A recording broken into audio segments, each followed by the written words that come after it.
Hello and a very warm welcome to Quadriga, coming to you from the heart of Berlin. And this time around we're looking at France's crucial presidential election, where the campaign shifted into top gear this past week, with both of the leading candidates delivering fiery addresses to their supporters.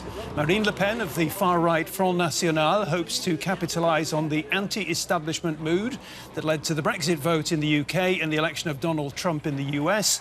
Meanwhile, centrist independent Emmanuel Macron is also running as a candidate outside the political mainstream. And the man who was until very recently a serious contender, the Conservative François Fillon, is struggling after becoming mired in a corruption scandal. So our topic this week on Quadriga: French election, campaign battle of the outsiders. And to discuss it all, I'm joined here in the studio by three seasoned analysts and observers, beginning with Tony Paterson, Germany correspondent for the Independent newspaper, who says France is being torn apart by the same forces that drove Britain's Brexit. It's time for the moderate candidates, he says, in the presidential election to wake up and fight before it's too late. Also with us today is Burkhard Birke from German public radio Deutschlandradio, who's a former France correspondent. Burkhard believes that the French are fed up with corrupt politicians, but not necessarily with Europe. That's an interesting thought. And a very warm welcome too to Pascale Hugues, a French writer based here in Berlin, who says affairs and hidden accounts. The established parties have discredited themselves. The resulting chaos is a huge opportunity for Marine Le Pen. Well, Pascale Hugues, I'd like to begin with you. The election campaign has got into full swing this past week. Map out for us why this is so very important for France and for the people of France. Well, the problem is that the election campaign has got very fiery because of scandals, but not because of the programs of the political parties. Nobody talks about them anymore. The new star of French politics, Emmanuel Macron, hasn't unveiled his program yet. That's going to be done at the weekend.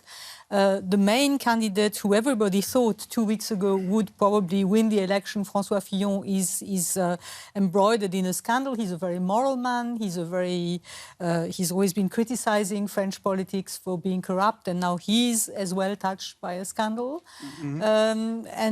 Marine Le Pen is going to profit from that, because I think the French are so fed up with, there's hardly any French politician who hasn't been embroiled in a scandal. It's amazing when you compare to Germany, where hardly any political person here is embroiled in a scandal. So the French are very, very fed up, and it might be, I'm sure that a lot of people would now say, well, we vote Marine Le Pen, although she's also embroiled in scandals. But it's very strange for François Fillon. We noticed in the past days that a lot of his supporters, of the conservative voters, are hesitant now and have a lot of questions to him. And Marine Le Pen has several scandals. Scandal with the fisc. She's also employed people with the money of the European Parliament for her own offices. And with her, the Front National voters don't seem to be resentful about that. They will still vote for her. Burkhard Birke, Tony Paterson, have you got anything to add to that panoramic assessment of why this is such an important election for la grande nation? Well, I think it's sort of symptomatic of what's happening all over Europe, really. I mean, that you've got a new kind of, or hitherto unrecognised sort of section of society which has suddenly started to speak out. And this section of society are the people who feel that they've been left behind. These are people who voted communist in France beforehand, who are now voting for Le Pen. And you've got vast areas where society isn't working. Immigration has got possibly out of control, or at least white French people are left without jobs. They feel that immigrants are moving into their areas. And this is all absolute fodder for the Front National, just as it was in Brexit in Britain. And I think this is something that's happening all over Europe, and it's a question of which way are politicians dealing with it. And in France, they found Marine Le Pen. My question is, OK, it looks like she's going to do very well in the first round, but the second round is the one that counts, and how's she going to do there? Yeah, we've been here before, haven't we? Yeah. But I'd reckon, I mean, if it really comes down to a showdown between Marine Le Pen and any other candidate, and I really say any, because you don't know if Macron really might make it into the second round of the presidential election, the other candidate will still win. That's my bet. I mean, because I think the Republican sense, as they call it in French, will kick in that moment. And the electoral system in France is so that it prohibits actually a good way for the Front National. If you consider the Front National has had about 28% of the popular vote, was the strongest party at the European election, and only got 2 seats at the National Assembly out of 577. So a large proportion of the population does not feel represented parliamentary, and this causes for a lot of grudge in the population. And you got to see there's a deep divide between the France profonde, the deep country, rural France, and the cities, which does not reflect the real sentiment in the country. Now, there are 2 guys, maybe Macron. Why would I bet on him? Because he says Europe can be the answer. He's the only pure European candidate who wants to pick up those ideas of exclusion, though he's himself from the establishment, who says we must work together in Europe to find a solution. OK, Emmanuel Macron, we've heard it already, we've heard it in the debate, is the current favourite to emerge as the winner from this vote. He's just about young enough to be called the new kid on the block, I think it's fair to say. Let's find out a little bit more about him before we continue the discussion. The rising star of French politics, 39-year-old Emmanuel Macron, founder of a new political party called En Marche, or Forward. He says that for France, the best is yet to come. You can sum up the essence of our vision for France in 3 words: liberty, equality, and fraternity. Macron has promised to reform the labor market, improve the education system, and promote globalization. His supporters see him as an anti-establishment candidate, despite the fact that he's a former cabinet minister and has worked as an investment banker. Macron is considered a centrist by many. He's launched scathing attacks against the right-wing populist candidate Marine Le Pen and is a staunch supporter of the European Union. But can Macron deliver on the promises that he's made? Pascale Hugues, Macron, insider or outsider? I think he's both, and I think we're all focusing on him now. It's very difficult to make a prognosis. I agree with you. The electoral system normally should block Marine Le Pen, and we had that already in 2002 when, in the second round of the election, it was Chirac against Jean-Marie Le Pen, the father of Marine, and everybody went on the street first, and then everybody, whether you were socialist, communist, green, or conservative, you all voted. There was a Front Républicain, a Republican front, and you voted for the other candidate against Jean-Marie Le Pen. Now, is that going to happen this time? I would think so. I mean, if it's a duel between Macron and Marine Le Pen, I would think that most people, it doesn't matter which political colour, will vote for Macron just to block the way to Marine Le Pen. But Macron is very young. Very young. He has been part of the government, and he promoted some quite unpopular laws about work. The Macron laws, as they were called. Which were very, very unpopular. There were thousands of people on the streets for weeks and weeks, and that people haven't forgotten. Has he got enough, political basis, people supporting him? Yeah, well, the question is, I mean, has he got a political party that is really backing him? He's also compared, gentlemen, he's often compared, often, I think it's fair enough to say, to Barack Obama or to Justin Trudeau in Canada. Is that a fair comparison? Is that helpful? Do we know enough? Does he have that much substance at this point in time? Any comparison is bad, but I think it's not very, very helpful to look at that. But you got to consider he's got already 160,000 followers. At least that's what he pretends. In France, the party system, a part of the Communist Party and the Socialist Party, is very volatile. I mean, you can found a new party in weeks. So I don't think this would really be the problem. If he's elected president, he will make out of his movement in March, En Marche, a political party, just like the UMP was created before, the Republicans later, always to find majorities for the president.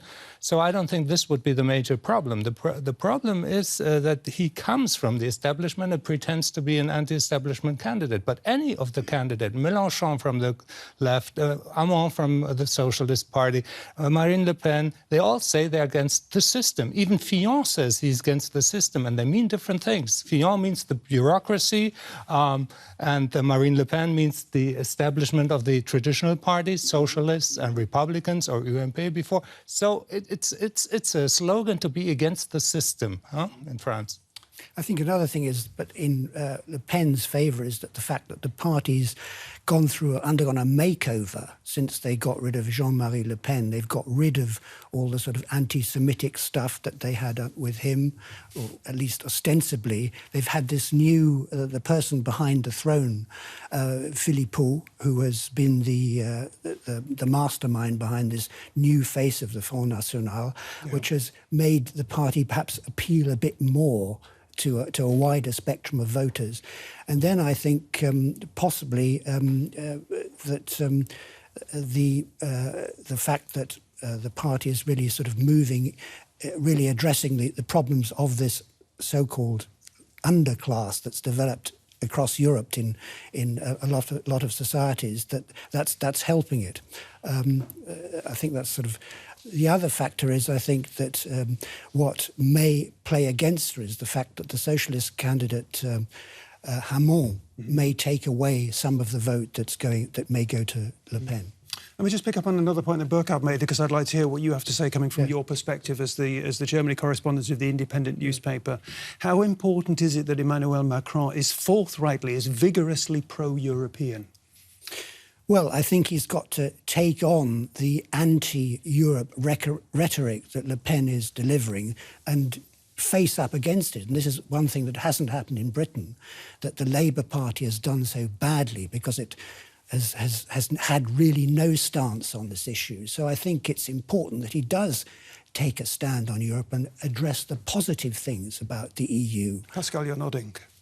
Yes, absolutely, and he's probably going to be, he's going to be the only one. And there's a big fringe of the population who is still very pro-European, and more pro-European now that Donald Trump has been elected in America. A lot of people see now that Europe is very important, that's our chance to resist what is quite frightening. So I think he's So could this be a very an important moment in European politics, where people in Europe, they see the threat perhaps, or the challenges posed by President Trump, they see the challenges posed by Vladimir Putin on the other side, and they think, well, maybe the EU, much maligned in recent times, is my best bet here? Well, one would hope so, and I'd hope to see what a sort of a bigger version of what happened in Austria, that there's a sort of rejection, basically, of this sort of crazy populism that's taking over with a lot of basically untruths in their campaigns, that the voice of reason will prevail. I mean, I think that's what most people are hoping for. Well, these French elections take place at the crossroad of European history, because, I mean, just imagine Marine Le Pen being elected, then it's the end of Europe. So it's really defining Europe's fate. And if you have a guy like Macron, who's the only real candidate of those presenting themselves at this election that's pro-European, because what is François Fillon? He's for Europe of the nations. He's not for a deeper Europe. So he's the only one. And he says, I mean, with Brexit and Trump as a menace, as a bad example, I think he could try to convince his people, but he's got to present his program. That's decisive. The latest poll in French television says the decisive point is the program of the candidate, then his credibility, and that he's not corrupt. OK, you just talked about the threat posed by Marine Le Pen for this crossroads in European history, as you're describing it. Let's catch up with Marine Le Pen. I mean, she too likes to present herself as an outsider, despite the fact that she comes from what is effectively, I suppose you could call, a political dynasty. Let's get some images.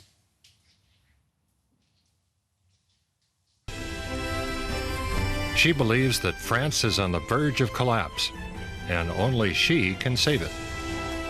The parties on the right and on the left care only about money. But I am the candidate of the people of France. But Le Pen also belongs to the political establishment. She's been a European MP since 2004. And she's been accused of misusing about 300,000 euros in EU funds to help her political party. Le Pen has vowed to put France first, renegotiate the country's status with the EU, protect France against globalization, restrict immigration, and crack down on Islamist radicals. Recent polls indicate that Le Pen will likely win the first round of voting, but not the second. But didn't the polls also fail to predict Donald Trump's victory? Tony Paterson, Marine Le Pen there, does the possibility that she could win this vote mean that we are at a crossroads of European history? Absolutely. I mean, we haven't quite got there yet, but we're moving there fast. I mean, I think what we have to bear in mind is sort of something which hasn't really been addressed in a lot of these, certainly not in the Brexit thing, and certainly I don't think that much in the French presidential campaign, is what Helmut Kohl was going on about, that basically Europe is something which has guaranteed peace for quite some time. And Helmut Kohl was sort of laughed at and sneered at a bit for sort of saying that when he was in power in Germany. But I think if the light bulb can go on in sort of people's heads that Europe is something that is actually worth hanging on to because it is a question of values and it's not actually ultimately responsible for economic decline everywhere. A lot of these problems that individual European countries are facing are self-made or homemade problems. If something can come across in that direction, then that would be positive, I think. Mm-hmm. Fascinating thoughts. Pascale, I'd like to just go back to Marine Le Pen for a minute because, I mean, each of you more or less has been doing the maths and been saying that she can't really win this. She can't go all the way. Is that really the case? At the top of the show, we had a quote from you where you said this is a huge opportunity for Marine Le Pen, a real opportunity.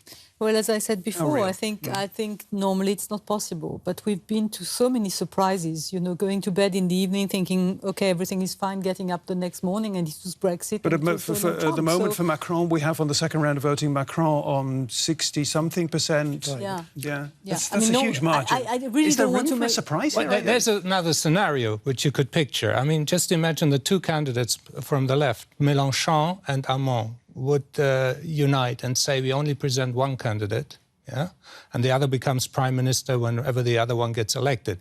If they present one candidate, then the left candidate will win, will come into the second round.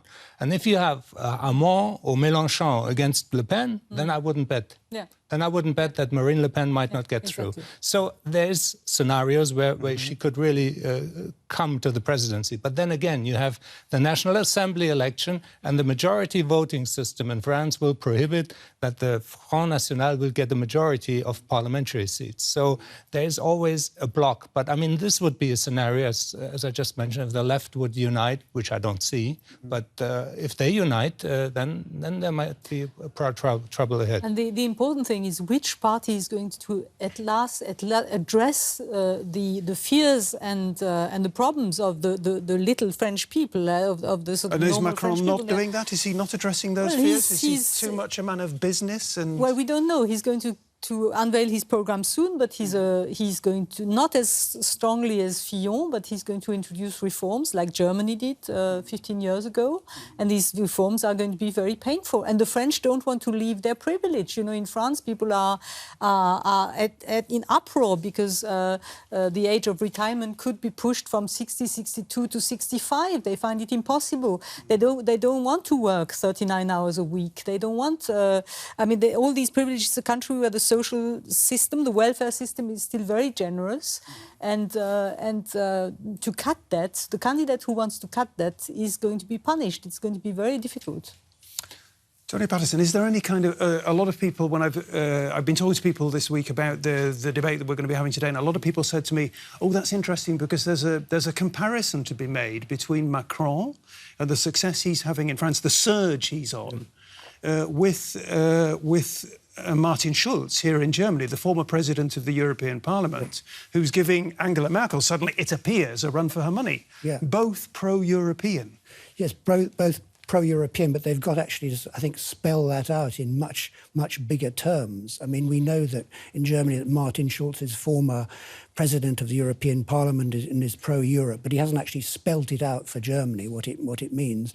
And nor has Macron. He's got to really unveil his programme and say, what does Europe mean to the electorate? To an electorate that is basically very sceptical and thinking, well, you know, just like it as it was in Britain, they think that Brussels is an elite that is controlling their lives, and the appeal of leaving, of Frexit, France leaving the EU, is there. It's not some sort of ghost phenomenon. It's actually present. People feel that. Nevertheless, Macron has a broad idea because he wants to renegotiate Europe on a different contract, and he wants to ask the people of Europe and the different countries take their opinion and then renegotiate Europe and to give it a new direction. That's what he said, at least in some of the meetings I attended. Yeah. And that is also the principle he is applying for his own program. He's sending out all his little helpers to go to the different houses, to the people, ask them, what do you want?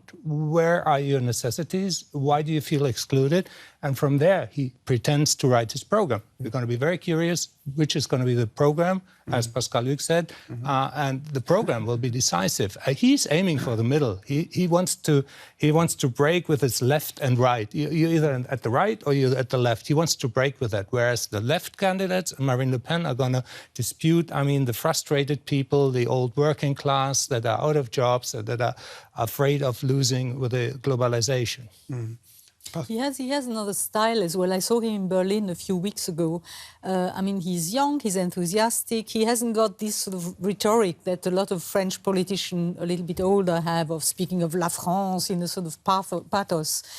He's simple, he's clear, and I think that appeals to people. And he's the only one until now who hasn't got an affair. A financial scandal, which you have to... A value in itself, clearly, in French politics. Even Marine Le Pen has got the scandal, as we listen. And what do you make of this, the comparison between Schulz and Macron? Is that a useful... Are they providing a new template for perhaps... It's very difficult. They are so different. They're very pure pro-European, both, and they're both this kind of puppets which have come out of at the last... puppets, that's a bad word. They both appear to be speaking more directly to the people. Yeah, and you have this surprise effect. They are the new candidates. They are unexpected thrown in the middle of the political arena. That's a huge asset, and they have both in a very different way. They are very, very different. Schulz, the German, hasn't got his A levels. He was an alcoholic. He wanted to be a football player, and then he became he had a bookshop. He's really a self-man-made in the German sense, which I find very sympathetic. Well, Macron is very different. He comes from the elite of the French. He's been brought up in this system of... he speaks a very polished French. So you can't really... I think that Schulz has more chances to appeal to the normal, ordinary German than Macron to the ordinary Frenchman, because Macron definitely belongs to the establishment. But let's think beyond. If you have a Chancellor Scholz and a President Macron, Europe will move forward. Yeah. That's definite. That's an interesting tandem. My final question, we're running out of time. Which option sends a greater shiver down your spine?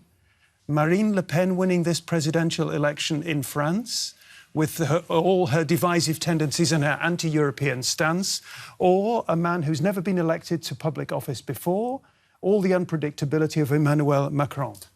Well, for me, Marine Le Pen is a no-go, absolutely no-go, because her program is not realizable. She wants to get out of the euro, she wants to get out of the NATO, she wants the Frexit.